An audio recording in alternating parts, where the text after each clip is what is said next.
You ask Tiger to solve. This deals with linear equations with one unknown. The final result is y equals -10/3. Let's solve it step by step. Group all constants on the right side of the equation. Subtract 4/3 from both sides. Combine the fractions.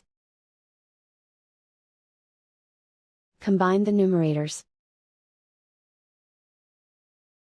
Reduce the zero numerator. Simplify the arithmetic. Convert the integer into a fraction. Combine the fractions. Combine the numerators. And so the final result is y equals -10/3.